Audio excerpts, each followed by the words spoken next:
ஹல்லேலூயா. கர்த்தருடைய பரிசுத்த நாமத்திற்கு மகிமை உண்டாவதாக. இந்த நாளில் கூட ஒரு சிறு வசனத்தை நாம் தியானிக்க போகிறோம். ஆதியாகமம் 1:1 வரை. ஹல்லேலூயா. இந்த வசனத்தை நாம் கொஞ்சம் உற்று பார்த்தீங்கன்னா நமக்கு இதில் உள்ள ஆழங்கள் நமக்கு புரியும். ஹல்லேலூயா. வாசிக்கலாம். ஆதியாகமம் 1ஆம் அதிகாரம் 1 முதல் 2 வரை. ஆதியிலே தேவன் வானத்தையும் பூமியையும் சிருஷ்டித்தார். பூமியானது ஒழுங்கின்மையும் வெறுமையுமாயிருந்தது. ஆழத்தின் மேல் இருள் இருந்தது. தேவ ஆவியானவர் ஜலத்தின் மேல் அசைவாடி கொண்டிருந்தார். ஹல்லேலூயா. நமக்கு சிருஷ்டிப்பு நமக்கு நல்லா தெரியும். தேவனாகிய கர்த்தர் இந்த பூமியை அவர் உண்டாக்கும் பொழுது அது பரலோகத்தினுடைய ஒரு சப்படலம் உருவாக்கினார். ஹல்லேலூயா. பரலோகத்தினுடைய ஒரு விரிவாக்கமாக அதை நாம் பார்க்கலாம். இங்கே பார்க்கலாம், நம் ஆதியிலே தேவன் வானத்தையும் பூமியையும் சிருஷ்டித்தார். இந்த வசனம் இங்கே ஆவியானவர் சொல்லப்பட்டிருக்கிறார். ஆனால் நமக்கு தெரியும், தேவனாகிய கர்த்தர் அந்த வானம் என்கின்ற ஆகாய விரிவை நாம் உண்டாக்கினாவது 2வது நாள். ஆனால் இங்கு முதலாவது கொடுக்கப்பட்ட இந்த ஆதியிலே தேவன் வானத்தையும் பூமியையும் சிருஷ்டித்தார். அப்போ இந்த வானம் எந்த வானம்? அதாவது 2வது நாளில் ஜலத்தின் மத்தியிலே ஜலம் பிரிந்து ஆகாய விரிவை உண்டாக்க கடவுள் சொன்னார். அப்படியே உண்டாயிற்று. ஆகாய விரிவுக்கு ஆண்டவர் அதற்கு வானம் என்று பெயரிட்டார். அந்த வானத்தில் தான் 4வது நாளிலே சூரியன், சந்திரன், நட்சத்திரங்கள் ஆண்டவர் அங்கே வைத்து ஒளியை கொடுக்கும்படி பிரகாசிக்கும்படி செய்தார். ஆனால் இங்கே 1ஆம் அதிகாரத்திலே 1ஆம் வசனத்திலே சொல்லப்பட்ட இந்த வானம் என்பது என்ன? ஹல்லேலூயா. இது நம் 2ஆம் நாளிலே உண்டாக்கப்பட்ட வானம் அல்ல. அதுக்கு முந்தின வானம், அதாவது இது பரலோகம். ஹல்லேலூயா. இப்படி வாசிக்கலாம். ஆதியிலே தேவன் பரலோகத்தையும் பூமியையும் சிருஷ்டித்தார். நாம் பார்க்கலாமா? ஆதியிலே தேவன் பரலோகத்தையும் அவர் பூமியையும் சிருஷ்டித்தார். நாம் வாசிக்கலாம். அப்போஸ்தலர் 1வது அதிகாரம் 7 முதல் 11 வரை. அப்போஸ்தலர் 1வது அதிகாரம் வசனம் 7 முதல் 11 வரை வாசிக்க கேட்கலாம். அதற்கு அவர், பிதாவானவர் தம்முடைய நான் எடுத்துக்கொள்கிறேன். ஒரு நிமிஷம், நான் எடுத்துக்கொள்கிறேன். வாசிக்கலாம். அப்போஸ்தலர் 1வது அதிகாரம் 8 முதல் வாசிங்க. பரிசுத்த ஆவி உங்களிடத்தில் வரும் பொழுது நீங்கள் பலனடைந்து எருசலேமிலும் யூதேயா முழுவதிலும் சமாரியாவிலும் பூமியின் கடைசி பரியந்தமும் எனக்கு சாட்சிகளாக இருப்பீர்கள். வாசிக்கலாம். இவைகளை அவர் சொன்ன பின்பு அவர்கள் பார்த்து கொண்டிருக்கையில் உயரே எடுத்துக் கொள்ளப்பட்டார். அவர் கண்களுக்கு முன்பாக மறைவான ஒரு மேகம் அவர் எடுத்துக்கொண்டது. வாசிக்கலாம் தொடர்ந்து. அவர் போகிற போது அவர் வானத்தை அண்ணாந்து பார்த்து கொண்டிருந்தார்கள்.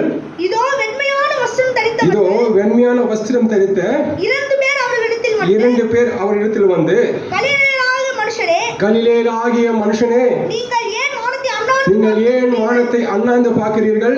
உங்களுக்கு வானத்துக்கு எடுத்துக்கொள்ளப்பட்ட அந்த இயேசுவானவர் எப்படி உங்கள் கண்களுக்கு முன்பதாக வானத்திற்கு எழுந்தருளி போனாரோ அப்படியே மறுபடியும் வருவார். நன்றி. இப்ப பாருங்க, ஆண்டவர் இயேசு கிறிஸ்து இந்த பூமியிலே வந்து ஊழியம் செய்து சிலுவையிலே மரித்து அடக்கம் பண்ணப்பட்டு அவர் உயிர் தெளிந்து அப்போஸ்தலருக்கு அவர் 40 நாள் அவர் தரிசனம் கொடுத்த பின்பு அவர் உயிரை எடுத்துக்கொள்ளப்பட்டார். அவர் எங்கே எடுத்துக்கொள்ளப்பட்டார்? ஒரு வானம். எங்க? அவர் வானத்தை எடுத்துக்கொள்ளப்பட்டார். அப்ப வானம் என்றால் அவர் பரலோகத்தை எடுத்துக்கொள்ளப்பட்டார். ஏன்னால் அவர் எங்கே போகிறார்? பிதாவிட்டு அவர் செல்கிறார். அவர் பிதாவிட்டு செல்கிறபடினாலே இங்கே குறிக்கப்பட்ட இந்த வானம் என்பது அது பரலோகத்தை குறிக்கிறது. அது பாருங்க, ஏசப்பா ஊழியர் சொல்றாரு மரியாள் கிட்ட, மரியாளே என்னை தொடாதே, நான் இன்னும் பிதாவினிடத்துக்கு போகவில்லை. அப்போ இங்கே கொடுக்கப்பட்ட இந்த வானம் என்பது அது பிதா வாசம் செய்கிற வாசஸ்தலத்தை குறிக்கின்றது. ஹல்லேலூயா. இன்னொரு வசனம் வாசிக்கலாம். ஏசாயா 14வது அதிகாரம் 12வது வசனம். ஏசாயா 14:12வது வசனம். அதிகாலையின் மகனாகிய விடிவெள்ளியே, நீ வானத்திலிருந்து விழுந்தாயே, ஜாதிகளை ஈனப்படுத்தினவனே, நீ தரையிலே விழ வெட்டப்பட்டாயே. அல்லேலூயா.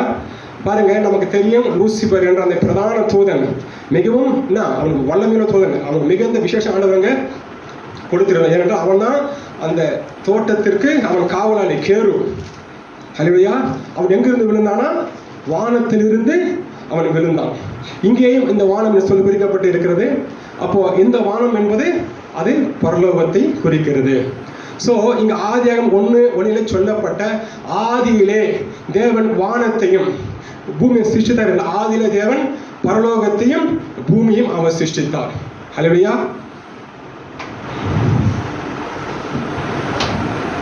சரிங்களா? அந்த ஆதியாகமம் 1வது அதிகாரம் 1வது வசனத்திலே சொல்லப்பட்ட அந்த வானம் என்பது அது பரலோகத்தை குறிக்கிறது. என்றால் முதலாவது தேவனாகிய கர்த்தர் அவர் பரலோகத்தை உண்டாக்கி பிறகு பூமியை உண்டாக்குகிறார். சாத்தானிய கீழே விழுவதற்கு முன்பதாகவே அவர் பூமியை உருவாக்கியது. என்றால் அது ஒரு பரலோகத்தினுடைய ஒரு விரிவு என்பதை நம்ம எடுத்துக்கொள்ளலாம். என்றால் பரலோக ராஜ்யத்தை இங்கே அவர் கொண்டு வர வேண்டும். ஆனால் சொல்றாரு இல்லையா, பரலோக ராஜ்யம் உங்களுக்கு வந்திருக்கிறது, இந்த பூமியில வந்திருக்கிறது சொல்ற பார்த்தீங்களா. அதுதான் இந்த பூமியும் அவர் பரலோகமாக அவர் மாற்ற, இந்த பூமியை அவர் பிதாவை வாசஸ்தலம் செய்ய, அதே அந்த பரிசுத்தம் உள்ள பரலோக வாசல் போலவே இங்கேயும் அவர் செய்வதற்காக அவர் உருவாக்கினார் இந்த பூமியை. ஹல்லேலூயா. இப்போ நம்ம பார்க்கலாம் 2வது வசனத்தை வாசிக்கலாம். ஆதியாகமம் 1:2.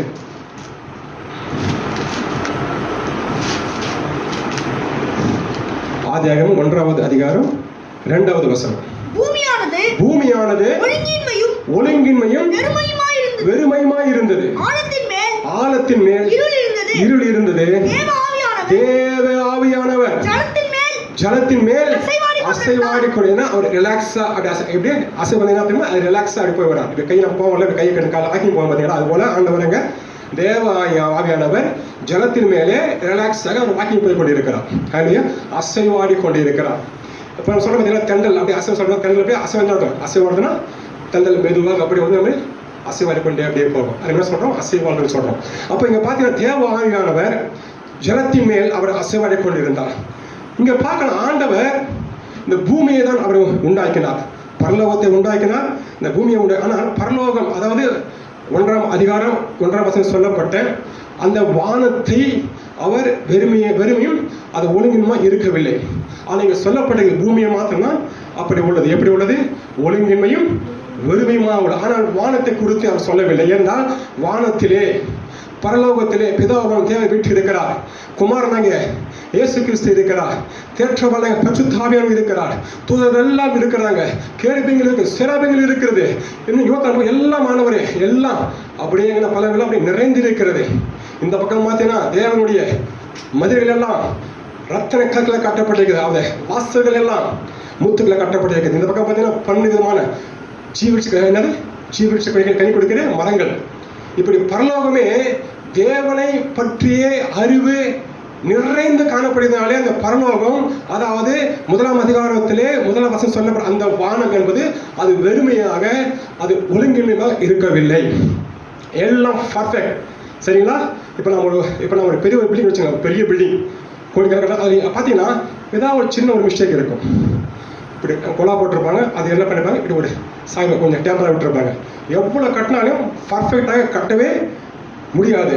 ஆனால் தேவனுடைய வாசஸ்தலம் என்பது, தேவனுடைய வானம் என்பது அதில் ஒரு பழுதும் இல்லை, எல்லாம் நேர்த்தியாக பிதாவாக தேவனுடைய அறிவுரை நிரப்பப்பட்டு, அதனால் அங்கே வெறுமையும் அங்கே ஒழுங்கின்மையும் இல்லை. பார்க்கலாம், நம்ம ஏசாயா 45:18 வாசிக்கிறோம். ஆண்டவர் வானத்தையும் படைத்து அதை பூமியும் அவர் பெருமையாக படைக்காமல். ஏசாயா 45:18 வாசிக்கலாம். 45:18 வசனம். ஏசாயா தீர்க்கதரிசியின் புத்தகம் 45வது அதிகாரம் 18வது வசனம். வானங்களை சிருஷ்டித்து பூமியை வெறுமையாய் இருக்க சிருஷ்டியாமல் அதை குடியிருப்பாக செய்த போதும். பாருங்க, ஆண்டவர் இந்த பூமியை உருவாக்கும் பொழுது அதை மனுஷன் குடியிருப்புக்காக அதை உண்டாக்கினார். அப்போ ஆண்டவர் உண்டாக்க அந்த பூமியானது இப்ப எப்படி ஒழுங்கமையும் வெறுமையாக இருக்கு. ஏன்னா அதை ஆண்டவர் உண்டாக்கினார். சர்வ வல்லமை தேவனாகிய கர்த்தர் உருவாக்கினார். வானத்துக்கு பூமி சகல அதிகாரம் உடையவர். ஹல்லேலூயா. அவருக்கு நிகரான ஒன்றும் இல்லை.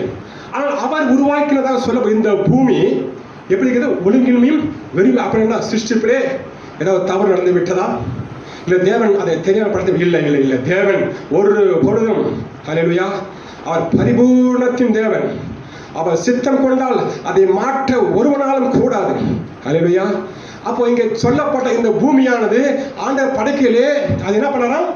அது வெறுமையாக படைக்காமல் அது மனிதர்கள் வரும் குடியிருப்புக்காக படைத்தான்னு ஏசாயா 48:18 சொல்லுகிறது. ஆனால் ஆதியாகமம் 1:2 சொல்லப்பட்டது பூமியானது ஒழுங்கின்மையும் வெறுமையாக இருக்கு.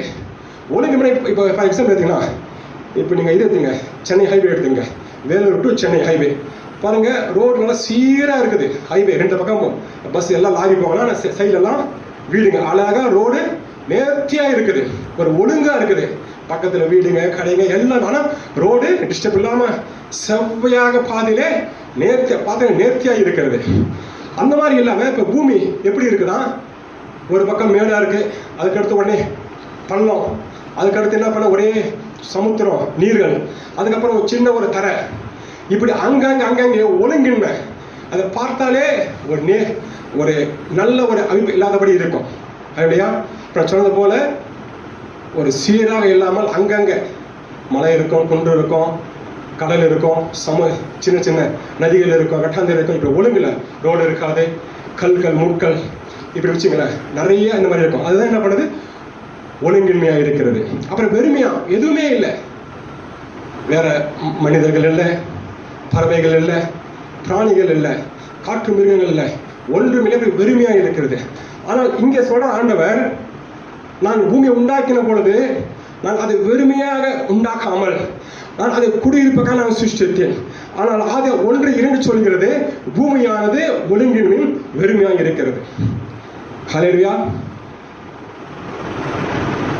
பாருங்க, தேவனாகிய கர்த்தர் பரலோகத்தில் வீற்றிருக்கிறார். பிதாவாகிய தேவன், குமாரனாகிய இயேசு கிறிஸ்து, பரிசுத்த ஆவியானவர். அந்த இடம் முழுவதும் தேவனை பற்றி அறிவு எல்லோருக்கும் நிறைந்துள்ளது. ஹல்லேலூயா. இப்போ நாம் கூட எடுத்துக்கொள்ளப்பட போகிறோம், அல்லது மரித்தவர்களும் எடுத்துக்கொள்ளப்பட போகிறோம் உயிரோட.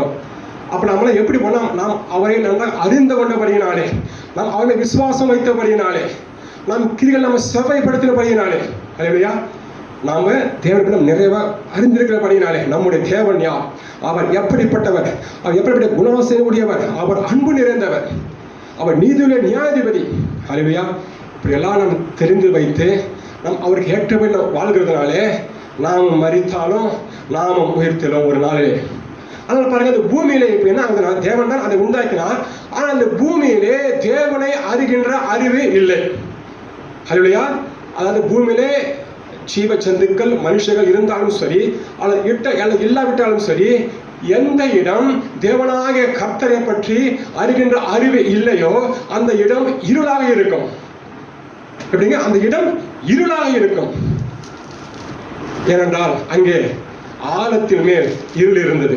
எப்படிங்க? அந்த இருள் என்ன பண்ணும்? எதுவுமே வெளியே காட்டாது.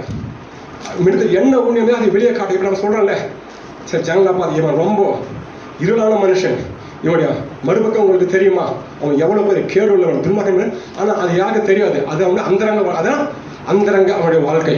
அதுதான் அந்த மனிதனுடைய இருளான வாழ்க்கை. அந்த இருள் என்ன பண்ணாது? அதை வெளியே கொண்டு வராது. அந்த மனிதனை பற்றிய செய்திகள், அவனை பற்றிய எல்லா குறிப்பு அதை வெளியே கொண்டு வராது. அதுதான் இருள் நிறைந்த அவனுடைய வாழ்க்கை. அந்த பிரகாரமே இங்க ஆழத்தின் மேல் இருள் இருந்தது. இருள் என்ன பண்ணுது? எதையுமே காட்டு, எல்லாத்தையும் அது தனக்குள்ளாக அடக்கி வைத்துக் கொள்கிறது. நாம் வாசிக்கலாம். 1 யோவான் 5:20 நான் எடுத்துக்கொள்கிறேன்.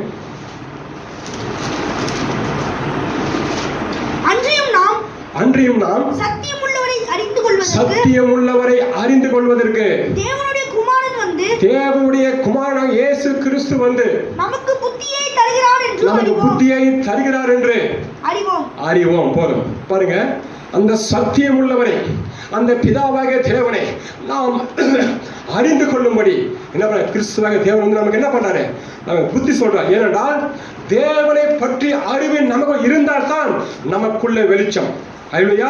நம்ம இருளான வாழ்க்கை எல்லாம் இருளான வாழ்க்கை, அந்தகார வாழ்க்கை எல்லாம் நம்ம விட்டு விலகி வேணும். தேவன் வருகின்ற வர வர வர வர வர நம்ம வெளிச்சம் உண்டாகி உண்டாகி இருள் எல்லாம் அப்படியே பறந்து போகும். நீ புதிய மனுஷனாவாய். அல்லேலூயா. அதுதான் ஆவிக்குரிய ஜீவியம். அல்லேலூயா. பாருங்க, இயேசு கிறிஸ்து இந்த பூலோகத்திலே வந்து அவர் என்ன பண்றாராம், நமக்கு போதிக்கிறார். நமக்கு அவர் புத்தியை கொடுக்கிறார். நீ அறிந்து கொள், பிதாவாகிய தேவனை அறிந்து கொள், திரியேக தேவனை அறிந்து கொள். அப்பொழுது உன் வாழ்க்கை வெளிச்சமாகும், உன் இருள் நீங்கி போகும். அல்லேலூயா. நாம் வாசிக்கலாம் ஏசாயா 9 அதிகாரம் 1 முதல் 2 வரை. ஏசாயா 9வது அதிகாரம், ஏசாயா தீர்க்கதரிசியின் புத்தகம் 9வது அதிகாரம் 1 முதல் 2 வரை.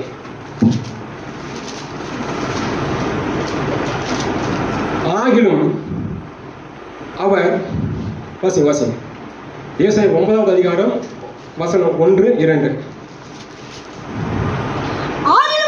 ஆகிலும் அவர் செபுலோன் நாட்டையும் நப்தலி நாட்டையும் இடுக்கமாய் ஈனப்படுத்தின முந்தின காலத்தை போல அது இருந்து போய் இருப்பதில்லை. ஏனென்றால் அவர் கடற்கரை அருகிலும் யோர்தான் நதியோரத்திலும் உள்ள புறஜாதிகளுடைய கலிலேயராகிய அத்தேசத்தை பிற்காலத்திலே அவர் மகிமைப்படுத்துவார். பிற்காலத்திலே அவர் வெளிச்சத்திற்கு அவர் கொண்டு வருவார். பிற்காலத்தில் அவர் இருளை நீக்கி அவர் வெளிச்சத்தை கொண்டு வருவார். வாசிக்கலாம் தொடர்ந்து. இருளில் நடக்கிற ஜனங்கள் பெரிய வெளிச்சத்தை கண்டார்கள். மரணங்களின் தேசத்தில் குடியிருக்கிறவர்கள் மேல் வெளிச்சம் பிரகாசித்தது. பாருங்க, அந்த புறஜாதிகளுடைய தேசம் அவங்க இயேசு கிறிஸ்துவ அறியல, அவங்க தேவனை அறியல, அவங்க என்ன அவங்க இருள் இருக்காங்க. அப்ப இயேசு கிறிஸ்து அந்த பக்கம் போன உடனே இருளில் இருக்கிற ஜனங்கள் பெரிய வெளிச்சத்தை கண்டார்கள். அல்லேலூயா. நாம் தேவன் வார்த்தையின் தேவன், அவர் வெளிச்சத்தின் தேவன். அல்லேலூயா. நான் வாசிக்கிறேன் வெளிப்படுத்தல, நம்ம கையில் வேண்டாம். நான் வாசிக்கிறேன்ல, அங்கே சூரியனும் சந்திரனும் தேவையில்லை, அவரே வெளிச்சமாயிருப்பார். அல்லேலூயா. அங்கே ராக்காலம் இல்லை, அதனால் வாசல்கள் பூட்டப்படுவதில்லை. ஏனென்றால் தேவனே வெளிச்சமானவர், பிரகாசிக்கின்ற ஒளி. அல்லேலூயா. அவ்வளவு ஒரு மகிமையுள்ள தெய்வம் நம்மை ரட்சிக்கும்படியாக தூளுக்கும் மண்ணுக்கும் சாம்பலுக்கும் நிகரான அல்லேலூயா நம்மை அவர் ரட்சிக்கும்படி இந்த உலகத்தில் வந்து எதுக்காக வந்தாரா? தேவனை பற்றி அறிவு உங்களுக்கு வர வேண்டும். அல்லேலூயா. ஏனென்றால் பிசாசான இந்த உலகத்திலே வந்து எல்லாவற்றையும் கெடுத்து போட்டான். அவன் இருளுக்குள்ளே தள்ளினான், பாவத்திலே தள்ளினான், அக்கிரமத்தை செய்யும்படி தூண்டிவிட்டான். அல்லேலூயா. இப்ப உலகமே இருளாய் இருக்கிறது. ஆனால் இயேசு கிறிஸ்துவை அறிந்த ஜனங்கள் மாத்திரம். அல்லேலூயா. நாம் எல்லாம் யாருங்க? நாம் வெளிச்சத்தின் பிள்ளைகள். பவுல் சொல்றேன்ல, நீங்க எல்லாம் வெளிச்சத்தின் பிள்ளை ஆகும்படி நான் வேண்டிக் கொள்கிறேன். அல்லேலூயா. பாருங்க, அந்த நப்தலி செபுலோன் இந்த நாடுகள் எல்லாம் அங்க எப்படி இருக்கிறாங்க? இருள். ஆனா இருள் இருக்காங்க இல்லையே. வெளிச்சம் இருக்குது, பகல வெளிச்சம் இருக்கிறது, லைட் இருக்கிறது, ஆனால் இருள் இல்லையா? ஆனால் வேதம் சொல்லுகிறது அவர் இயேசு கிறிஸ்துவை தேவனை பற்றி அறியாதவர்கள் அவர்கள் எல்லாம் அவர் இருளில் இருக்கிறார்கள். அல்லேலூயா. இந்த வசனம் வாசிக்கலாம், அதே வசனத்தை வாசிக்கலாம். மத்தேயு 4ஆம் அதிகாரம் 14, 15 இதே வசனம் சொல்லப்பட்டிருக்கிறது. மத்தேயு 4ஆவது அதிகாரம் 14, 15 வசனங்கள். மத்தேயு 4, 14, 15 வாசிக்கலாம்.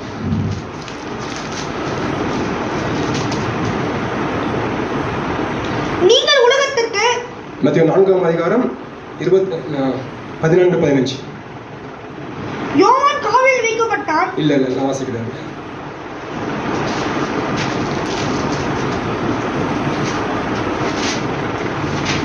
மத்தேயு 4ஆவது அதிகாரம்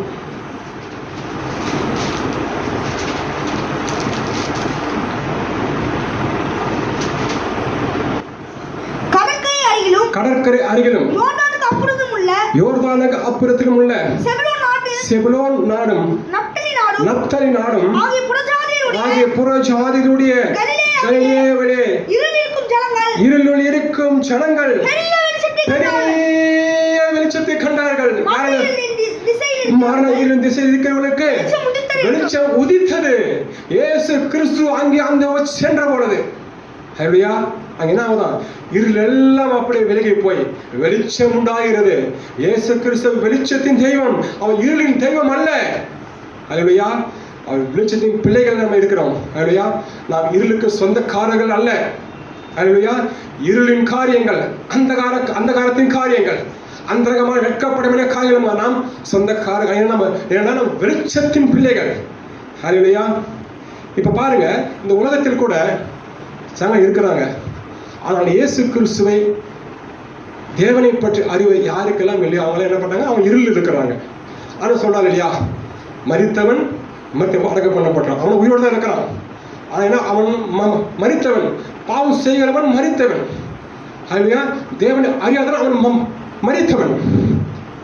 அப்போ நாம் இந்த உலகத்தில் கூட இயேசு கிறிஸ்துவை, தேவனை, பிதாவாகிய தேவனை, ஒரே தேவன் தான். ஆனால் அவர் மூன்றாக செயல்படுகிறார். என்ன சரிங்க, பிதா குமாரன் பரிசுத்த ஆவி, ஒரே தேவன், ஒரே கர்த்தர், ஒரே கர்த்தர் நமக்கு உண்டு. ஆனால் வெவ்வேறு செயல்பாடுகளை அப்படியே அவரை காட்டிக்கொள்கிறார். நாம் வாசிக்கலாம். எரேமியா 4வது அதிகாரம் 23வது வசனம். எரேமியா 4வது அதிகாரம் 23வது வசனம். எரேமியா தீர்க்கதரிசியின் புத்தகம் 4வது அதிகாரம் 23வது வசனம். பூமியை பார்த்தேன், அது ஒழுங்கின்மையும் வெறுமையுமாய் இருந்தது. வானங்களை பார்த்தேன், அவை ஒளி இல்லாத இருந்தது. போதும். பாண்டவர் சொன்னாரு, நான் பூமியை பார்த்தேன்பா, அது ஒழுங்கின்மையா இருக்கு. எப்போ? எரேமியா தீர்க்கதரிசி சொல்றாரு, ஜனங்களெல்லாம் இன்னும் உண்டாக்கப்படல. பூமியை பார்த்தேன், அது வெறுமையா இருக்குது. வானத்தை பார்த்தேன். எந்த வானம்? 2ஆம் நாளிலே உண்டாக்கப்பட்ட ஆகாய விரிவுக்கு மத்தியில் உண்டாக்கப்பட்ட வானம். அந்த வானத்தை பார்த்தேன். அதுல சூரியன் இல்லை, அதுல சந்திரன் இல்லை, அதுல நிலா இல்லை, ஒன்றுமே இல்லை, வெறுமையா இருக்கு எல்லாம். ஏன்னா 22 வசனம் 22, அதுக்கு மேல உள்ள வசனம் 22. என் ஜனங்களோ மதியற்றவர்கள். போதும். என் ஜனங்களோ மதியற்றவர்கள். அவர்களுக்கு எல்லாம் தெரியும். அவர்கள் துன்மார்க்கமாய் வாழ தெரியும், பாகாலை வணங்க தெரியும், அஸ்திரத்தை வணங்க தெரியும், எல்லா அந்நிய விக்கிரத்தை வணங்க முடியும். ஆனால் என் ஜனங்கள், வாசிங்க மறுபடியும், என் ஜனங்களோ மதியற்றவர்கள், அதாவது புத்தி இல்லாதவர்கள். என்னை அவர்கள் அறியாதிருக்கிறார்களே. போதும். என்னை அவங்க அறியாதிருக்கிறார்களே. என்ன, அவங்க அறியல. அவங்க நிறைய காரியம் தெரியுது. வாட்ஸ்அப் தெரியுது, ஃபேஸ்புக் தெரியுது, இன்டர்நெட் தெரியுது, இன்ஸ்டாகிராம் தெரியுது, இன்னும் என்னென்னவோ தெரியுது. ஆனால் தேவனை பற்றி அறிவு இல்லை. அவங்களுக்கு தெரியும் இயேசு கிறிஸ்து தான் தெய்வம், அவர் மரித்தார், உயிர்த்தெழுந்தார், அவ்வளவுதான். ஆனால் தேவனை பற்றி அவருடைய குணங்கள் என்ன? அவர் பரிசுத்தர். ஆனால் சொல்றாரு இல்லையா, நான் பரிசுத்தம் இருக்கிறது போல நீங்களும் பரிசுத்தா இருங்கள் சொன்னாரே. அவருடைய குணங்கள் என்ன?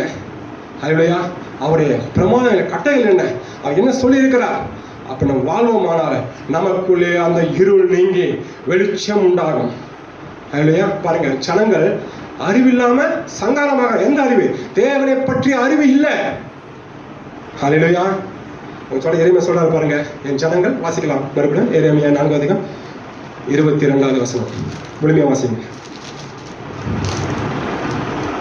என் ஜனங்களோ மதியற்றவர்கள், என்னை அவர்கள் அறியாதிருக்கிறார்கள். அவர்கள் பைத்தியமுள்ள பிள்ளைகள். அவர்களுக்கு உணர்வே இல்லை. தேவன் யார் என்ற உணர்வே அவங்களுக்கு இல்லை. அவன் நமக்கு என்ன செய்ய உணர்வே இல்லை. நாம் எகிப்திலே அடிமையாக இருந்தோம். நாம கூட இன்றைக்கு நம் பாவத்திலே அடிமையாக இருந்தோம், பாவத்திலே ஊன்று கொண்டிருந்தோம், பாவத்திலே குளித்துக் கொண்டிருந்தோம். இன்னைக்கு நம்ம ரட்சித்த தேவன் நம்ம என்ன பண்றோம்? அறியறதில்லை. ஹல்லேலூயா. அவர் சொன்ன பிரகாரம் நம்ம வாழறதில்லை. வாசிக்கலாம். பொல்லாப்பு செய்ய அவர்கள் அறிவாளிகள். எப்படி? துன்பம் செய்வதற்கு, கெடுதல் செய்வதற்கு, பொல்லாப்பு செய்வது ரொம்ப அறிவாளிகள். வாசிக்கலாம். நன்மை செய்யவோ அறிவில்லாதவர்கள். பார்த்தீங்களா? நன்மை. ஹல்லேலூயா. தேவனுடைய வார்த்தை அது நன்மை. தேவனை பற்றி அறிகிற அறிவு அது நன்மை. அவங்க சொல்ற பார்த்தீங்களா, இயேசு சொல்றாரு, நன்மை தீமை அறியத்தக்க கனிகளை புசிக்க வேண்டாம். அல்லேலூயா. ஆனால் இந்த நன்மை வந்து ஜீவ விருட்சம். இந்த நன்மை வந்து இயேசு கிறிஸ்துவை அறிகின்ற அறிவு, இப்பதான் தேவனை அறிகின்ற அறிவு, கர்த்தரை அறிகின்ற அறிவு. பாருங்க, இந்த தேசத்தில் கூட இன்றைக்கு கூட, ஏன்னா அப்ப பாருங்க, அந்த பூமியானது ஒழுங்கின்மை வெறுமை. ஏன்னா ஆண்டவரை பற்றி அறிகின்ற அறிவு இல்லை. எந்த இடத்தில் இருந்தாலும் சரி, அங்கே ஜீவ சிந்தனை இருந்தாலும் மண்ணு இருந்தாலும் அல்லது ஒன்றும் எல்லாவற்றாலும் சரி, எந்த இடத்திலே தேவனை பற்றிய அறிவு இல்லை என்றால் அந்த இடம் இருளில் இருக்கும், அந்த இடம் ஒழுங்கின்மையா இருக்கும், வெறுமையா இருக்கும். இன்னைக்கு கூட பாருங்க, ஏனென்றால் தேவன் தான் சிருஷ்டித்தார். இன்னைக்கு கூட பாருங்க, நம்மளை ஆண்டவன் தான் நம்ம சிருஷ்டித்தார். ஆமா தானே? ஆதாமை அவர் சிருஷ்டித்தார், நம்ம அப்படியே வரும். நம்மளை அவர் சிருஷ்டித்தார், நம்மளை அவர் ரட்சித்தார். ஆனால் இன்னைக்கு நம்ம எப்படி இருக்கிறோம்? வெறுமையாக இருக்கிறோம். ஒரு பொருளாதாரத்தில் ஒரு வெறுமை, வியாதி, நிரந்தரமா வியாதி இருக்கிறது, ஒரு வறுமை, ஜபத்திலே ஒரு வெறுமை, ஜபம் செய்ய முடியல, உபவாசம் போட முடியல, செபிக்க முடியல, வேதத்தை வாசிப்பதிலே ஒரு வெறுமை, சமாதானத்தில் ஒரு வெறுமை. இந்த வெறுமையில ஏன் இருக்குதுன்னா தேவனை பற்றி அறிவு நமக்கு இல்லை. நான் என்னையும் சேர்த்து சொல்கிறேன், தேவனை அறிகின்ற அறிவு நமக்கு இல்லை. என்றைக்கு நாம் தேவனை அறிகின்ற அறிவினால் நாம் நிரப்பப்படுவோம் பொழுது இருளானது வெளியே போய் நமக்குள்ளாக வெளிச்சம் பிரகாசிக்கும். இல்லையா? நம்முடைய எல்லா தேவைகளும் சந்திக்கப்படும். இல்லையா? எல்லா வியாதிகளும் நீங்கும். வசந்த் சொல்றது இல்லையா, அவர் தம் வார்த்தை அனுப்பி அவர் சுகப்படுத்துகிறவர். இல்லையா? என்றால் அந்த வார்த்தை தான் தேவனாகிய கர்த்தராக இயேசு கிறிஸ்து.